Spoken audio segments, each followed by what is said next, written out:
Well, it is, as always, perfect. Doug always picks out things that seem to resonate right in with what I'm planning to talk about. I brought a bunch of books today. Part of the reason is just simply because I want to hold them up for you to see. I recently, before the sale last week, I sent down a couple hundred books or so, thereabouts. And so all the ones I had like extras of or whatever for sure came here. So I'll just let you know what the book is, and maybe if it's still here. I don't know what they did with them, if they're in the bookstore, if they got sold at the sale, or what happened. But just so you know what my references are. So I'm here to give you a little bit of a recap and sort of add my 2 cents to things from the previous speakers of the month, as well as speak to you about my take on this idea of being a force for good in a world that works for everyone. So Reverend Bonnie, one of the things I wanted to draw upon from her talk is that she said that God is good. Good is God. So there's like an equal sign between God and good. And I'd like to add to that God is love. So good is God is love. All those little equal signs amongst those. Randy had a great title of his talk, right, Larry? Yeah, because Larry had originally had that idea and it transferred somehow or another through the ethers to Randy. So his talk title was May the Force Be With You, or May the Force Be You, beg your pardon.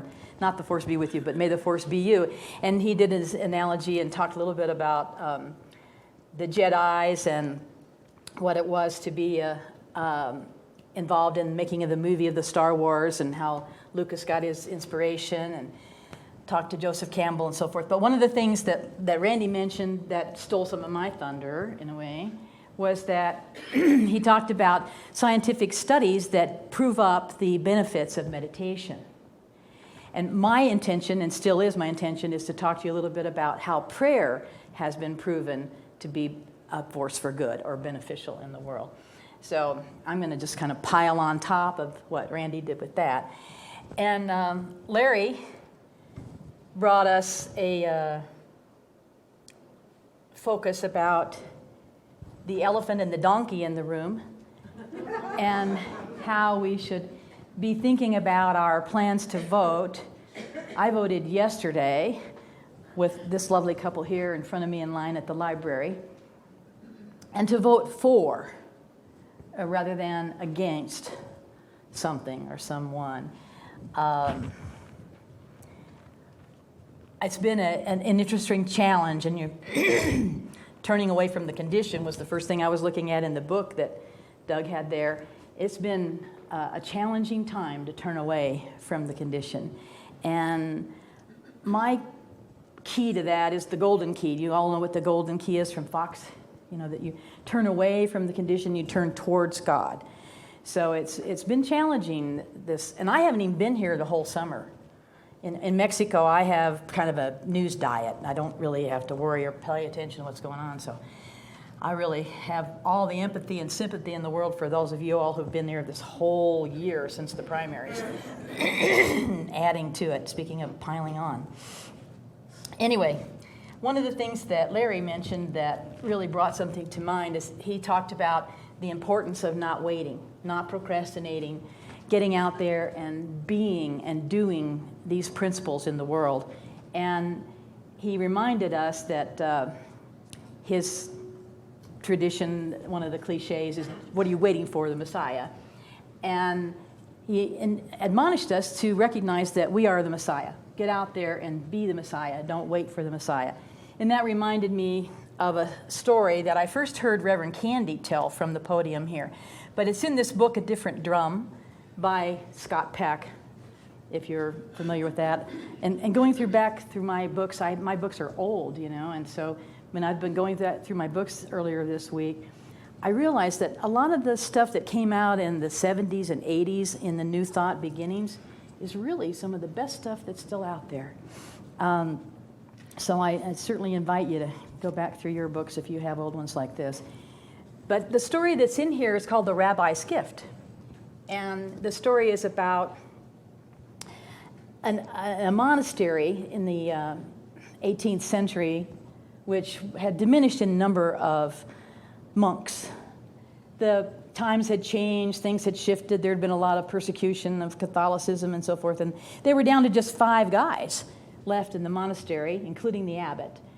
And the abbot was sort of preoccupied about the likely impending death of this order, because these guys were all in their 70s. And there was a little shack or little shed near the outskirts of the monastery. They'd sold off almost all of the land over time, and all they really had was the building and the immediate grounds around the building. But nearby there was a building that a rabbi in the local community nearby used as a sort of a hermitage. And he would go there to meditate and be by himself and just, gather his soul back up. And the monks over the years had become pretty sensitive to the idea of the rabbi, and they really kind of knew when he was there. Even though they didn't leave their grounds, they knew he was there. And they would whisper to each other, "The rabbi is there, the rabbi's in the woods, the rabbi's in the woods." And so the abbot, hearing this one day, decided, I'm going to go and speak to the rabbi. Maybe he has some idea for me about how to grow my order, how to keep this order going. So he went to the hermitage and he sat with the rabbi, told him what his problem was, and the rabbi just commiserated with him and said, yeah, I know, it's, like nobody wants to come to synagogue anymore either. It's just things are shifting, time's tough. So they have a little conversation, they read the Torah, they pray, and then it's time for the abbot to go back to the monastery. He gets up and hugs the rabbi, and they say, gosh, we should do this more often, kind of thing. And as he's leaving, the abbot says, but I didn't get any help. I didn't get any answer to my question about, do you have any idea for me about how to save my order? And the rabbi said, I am so sorry. I have no idea really to give you. So the abbot starts to turn away, and then just sort of the Columbo thing, the rabbi says, oh, but you know what? What I can tell you is that one of you is the Messiah. So the abbot kind of meanders back to the monastery thinking, what is that? One of us is the Messiah. So when he gets back there, the other 4 monks come around and say, what did the rabbi say? What did the rabbi say? And he says, well, he didn't really give me much help, but he said something really kind of strange. He said that one of us is the Messiah. Then the monks are lifting this up to their thought process too, saying, one of us is the Messiah, one of us is the Messiah. What does that mean? And as they went about their work, they would think, what does this really mean, that one of us is the Messiah? Can't be Brother Elred. He's all crotchety and nasty most of the time. But on the other hand, he's usually pretty much right when we get to the bottom of things. Probably can't be Brother Philip because he's just kind of a very quiet and passive. He's a nobody. He couldn't be the Messiah. But then he's always there when you need him.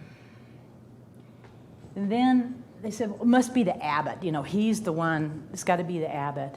Or it might be Brother Thomas. Everyone knows he's a holy man. He's totally holy. So they would go through all these machinations around which one of us could it be? Which one of us could it be? And of course, each one of them had his own thoughts about, what if I'm the one? What if I'm the one?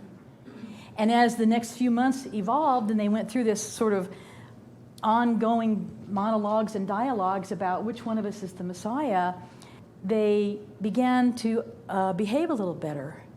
And they began to treat one another better. And they began to have more compassion and empathy for each other. Because, who knows? Just on the off chance, And over the time, the monastery had been come down to just the building and having its grounds. It was a very cool and pristine place in the woods. And from the local community would go there sometimes for picnics. And typically there wasn't much interaction between the monks and the townspeople when this occurred. But it began that the monks started coming out and visiting with the people from the community and having conversations. And then one of them would say, maybe I'd like to join your order. And then if another few months or time would go by, and other yeah. And the next thing you knew, the order was growing again. And they built a whole new community there. And they had a whole relationship with the community, simply because one of them was the Messiah. So one of us is the Messiah. And that's how we can build community and do good as well, if we consider what Larry told us. We are the Messiah. And that little story was brought to my mind by Larry's talk. And if this book's still around, I gave you one of these. It's something you can read the more, lengthy version of it in there.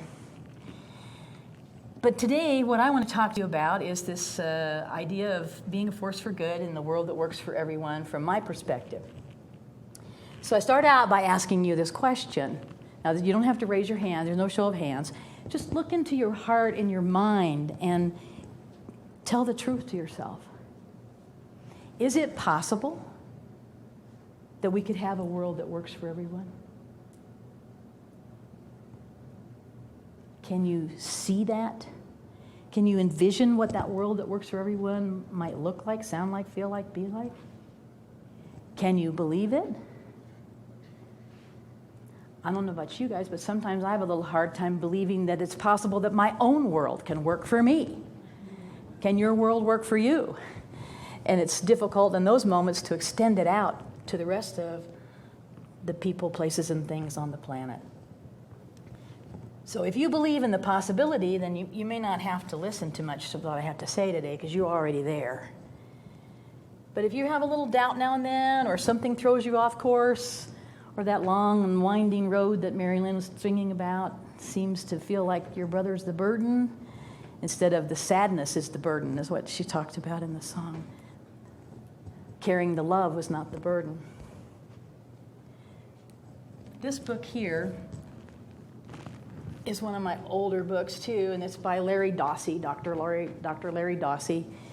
Seems to not stayed as strong on the prominent front of things, but he was a doctor that was living up in the Santa Fe and Taos area when he wrote this book back in the 90s, in the early 90s, 1991, I think, is the copyright in this book.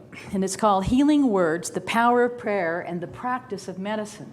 He wrote this book for lay people as well as for doctors. In an attempt, I think his theme in the attempt was to show the medical community the power of prayer for healing, because after he became acquainted with it and got educated himself and had his own personal experience of health challenge and the power of prayer, he realized that it's almost like malpractice not to pray for your patients. So he wanted to get the medical community to come to that recognition. So in this book, and at the time that he wrote this book, there was only about, according to him, only about 250 studies out there on the effectiveness and the power of prayer.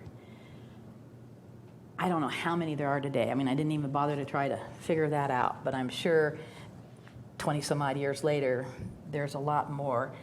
And not all of the 250 at that time were what we would consider to be totally scientific, but many of them were. And one of the things that I think is beneficial about most of the things he focused on in here is that the prayer was done for inhuman situations. I mean, they did not have people involved in these things because that sort of factors in a sort of a wild card to have egos and different consciousness and so forth. They worked with fungi and bacteria, single-celled plants, single-celled animals and plants and seeds. So these were things that were more quantifiable statistically with less aberration from someone's opinion, they thought. Anyway, the bottom line is that what they are calling, in what he calls in this book, non-local and non-directed, which means that I could be in this room praying for somebody on the other side of the planet, or praying for somebody in the front row, or they're not here necessarily right next to me physically. So there's not that physical presence that's part of the equation. And non-directed, by that he means where there was not a specific declaration or petition in the prayer, but simply a thy will be done sort of aspect to the prayer, had the most effectiveness. And there's tables in the back of this book that he goes through all the studies, shows all the results of all the studies. It's very highly annotated. I thought I'd loan it to you, Larry, or give it to you if you're interested, because I marked all the places in there. They were the most effective to the level of statistical probability that it was like 1 in 1,000 that it could have happened. People that would come in and pray over, for instance, a bacteria that would be put into the petri dish and antibiotics added to it. And so the prayer would be for the bacteria to resist the antibiotic at a level that wasn't, medically anticipated. So it was that type of things. It's a very interesting book and studies that are in there. But to me, it's just a part of what we know already, what we believed, what people from ancient traditions have believed for eons and centuries, is that we know that prayer works. But they're looking at it from a more scientific perspective of, can you quantify it? Can you prove it? If it's real, show me, kind of stuff. Where we see this thing where Ernest always said that, someday there would be this marriage of science and philosophy and religion, and I think we're in that era for sure that's coming down now. So what Dossie says in this book is that the common denominator in all of these studies that showed the high effectiveness of prayer was he felt, and this is where the people factor comes in, the people doing the praying and something about who they were and what they were coming from. And he believed that the most highly effective prayer results in the studies, the people involved were coming from a place of love and empathy and projecting that out into whatever the focus of their intention was. Just like in Randy's talk about the meditation, where they were meditating to bring peace, to bring the criminal level down, to bring the criminal activity level down in Dallas. And they did. That when you have this focus of intention because your attention is upon it, that makes a difference in how it works. And that love and empathy, consciousness, that acceptance and non-judgment were all part of what he believes are the characteristics of the people that was put into the prayer work that they did in almost all the studies that showed to be somewhat or highly effective. So what I want to do is come from love. I think that there's only one way to be a force for good in the world, and that's for a world that works for everyone, and that's to be a force for good in my own life, is to come from love, because good is God, God is love. So as Doug was reading to us this morning, that God coming through me and individuated through me as the I am that I am is that force for good that he was talking about in the reading. This practical wisdom of Ernest Holmes is part of what I wanted to read you about. There's a magazine out front still. They still have these out here for sale. I bought this this week. The Science of Mind magazine from August. And in here there's an article about Ernest Holmes' writings from the Science of Mind archives that is available through the Science of Mind archives, but when I looked at it, it's also available through Amazon. It's called Reader for Practical Wisdom. Now I want to read you one of the things that Ernest had to say there, if I can find it. Maybe I have to go to my notes. I did write it down in here somewhere. In this practical reader, so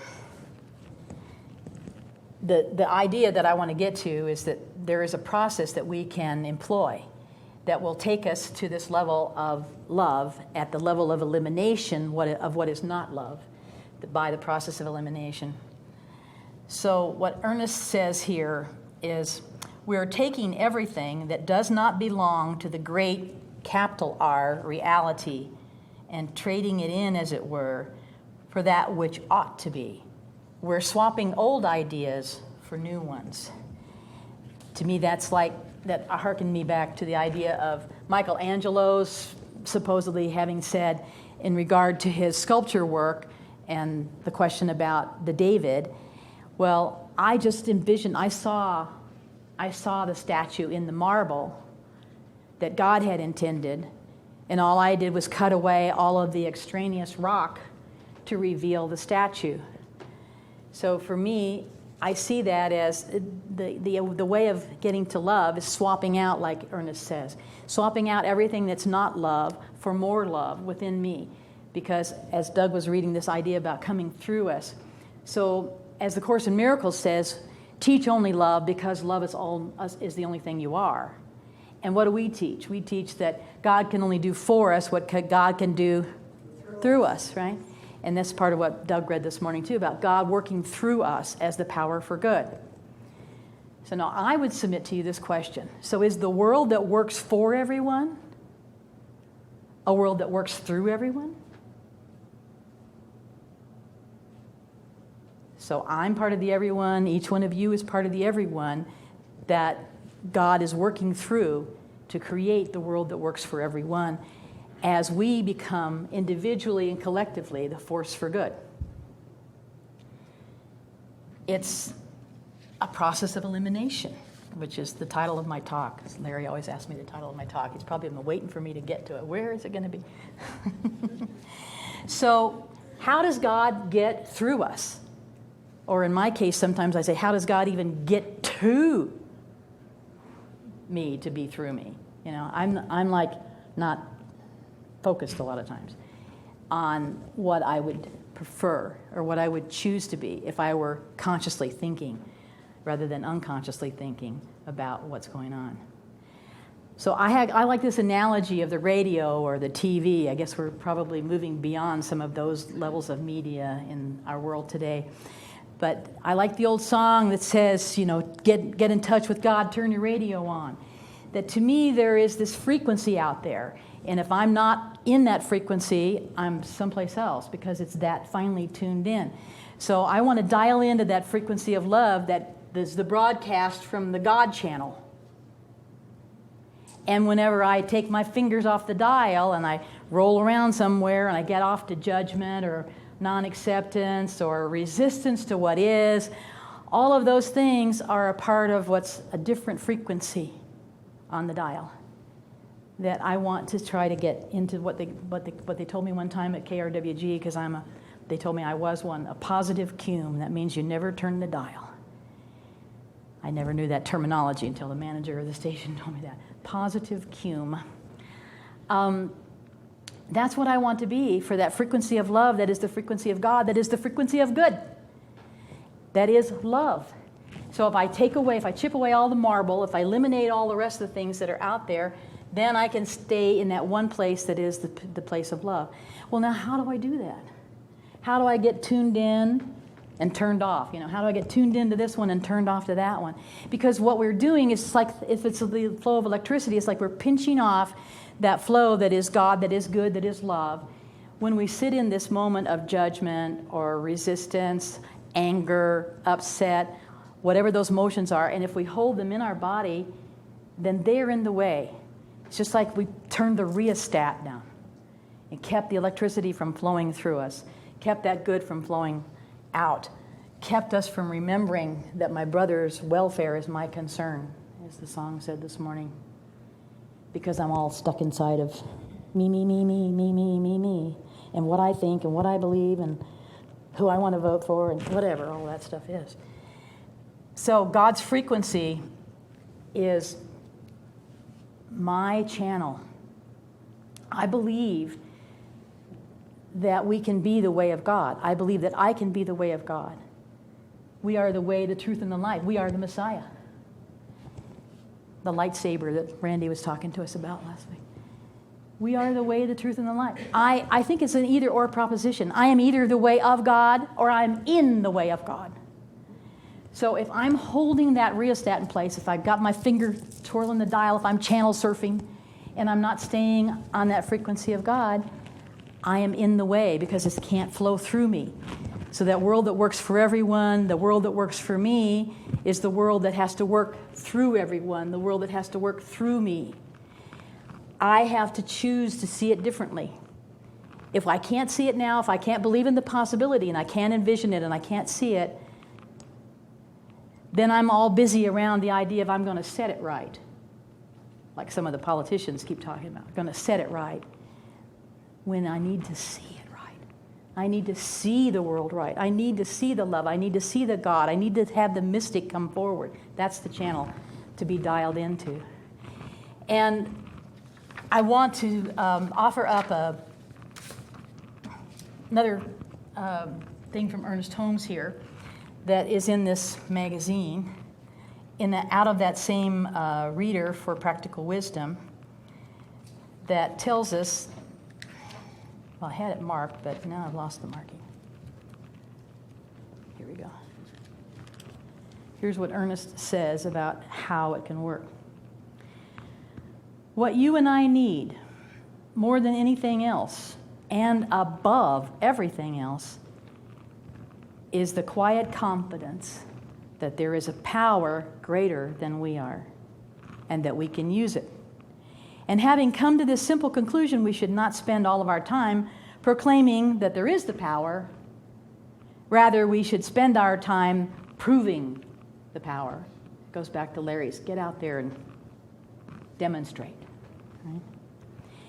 We should spend our time finding out just how it works in and through us, and what it means to us as individuals, and what it could mean to the whole world if everyone became acquainted with it and learned how to use it. I would submit to you that there's a twofold part to this. Ernest talks about that there is a power greater than we are, and we can use it. And I believe we have to allow it to use us. We can use it, and we need to allow it to use us. Not to be in the way, not to be pinching off the flow, not to be holding the power back by our own resistance to it. That this is the fundamental concept, as I see it, of thy will be done. Allow it to use me. We have a song we used to sing about that Ricky Byers wrote. Allow it to use me as a force for good through me and through everyone else in the world that works for everyone. So to eliminate whatever is in the way of God, so that I can emanate only love. That's my choice, my goal. I invite you to share in that. And in order to look at this from the source of power, I love this world in the hand. That's good that you guys are passing around there. I have a little process that I would like us to share in, if you're willing, as a way to develop the embodiment of this power that is the power of love, that is not the love of power, but the power of love in us. Maybe if the world's in your hand when you have it, you can use that. But I'd invite you to close your eyes and perceive in your imagination these things. That you have pulled out of the ethers a crystal, and you're holding that crystal in your lap, in your hands. And you're just seated in your chair with your eyes closed, and you're breathing normally, and you're holding this crystal.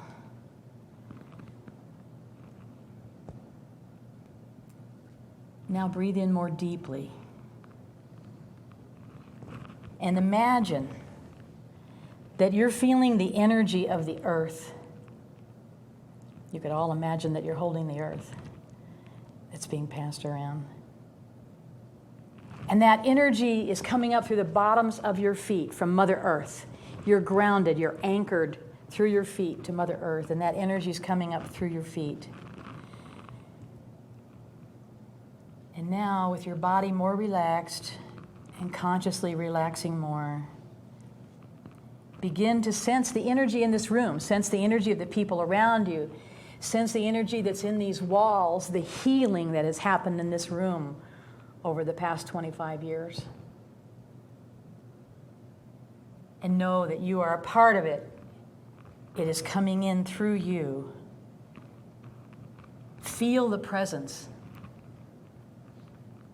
of the other beings here with you, physically and non-physical. And feel your connection to it. Let your breath be your focus as you are holding that energy. And now drop down with your breath into your belly. Just below your navel, at the center of your power there in the area of the solar plexus. and center your attention mentally there. And let all of your thoughts and feelings be pulled into this spot, into the center of power in your physical being and in your imagination both. We're gathering the energy of the whole room and of all of us into this one spot in your physical being. Now harness this energy. See yourself harnessing this energy, holding it in place, holding it in good stead for your use in the future as a force for good. Anchor it there in your solar plexus. Now take a deep breath. And continue gathering the energy that's in the room and from the group, and imagine that this energy is a stream of blue light, like this little blue light I've been looking at in the amethyst crystal up here. It's a stream of blue light that's coming in down through your crown chakra and into this solar plexus area, into your center, into your balanced area of your body, into your center. And continuing to breathe, imagine now the focus of power coming from Mother Earth up through your feet, flowing upwards as a golden stream of light until it reaches that center and is combined with the blue light. And you have the power of Mother Earth and the power of the group, the power of this room, all focused in the center point in your being. And now think about the stars and the planets and the amount of tremendous power and force of energy within them. And draw the energy of the sun and the moon down through your crown chakra and project that energy into the crystal you're holding in your lap still. And now once you feel that that crystal's been energized, you can lift your hands if you want, but just pretend that you're lifting that crystal up to eye level. And feel the energy that is in that crystal as it sits in your hand. Imagine and visualize that you're projecting a feeling of love and compassion for yourself and for others into this crystal as you're holding it up closer to your head. And let that feeling of love and acceptance pour over you and the crystal. And remember, you have the backing of all this power, the power of the universe, the group, the sun, the moon, the stars. All this power is within you, centered within you. And this force for good is you, as you, through you, around you, for you. Now imagine you have the crystal in your hand and you're pointing it to someone, either someone else in the room, the person next to you, somebody that's at home, someone else out there in the universe, anywhere. Bring that person up, imagine that. And that crystal that you're pointing towards them is carrying to them all this love, all this light, all this acceptance and empathy and consciousness that has been brought through you into the crystal. Project love. Project acceptance. Project harmony. Project balance into that person.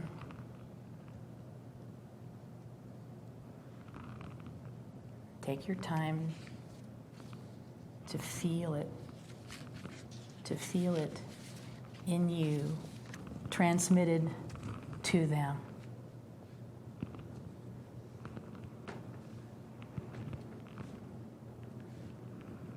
The world that works through us for the world that works through everyone.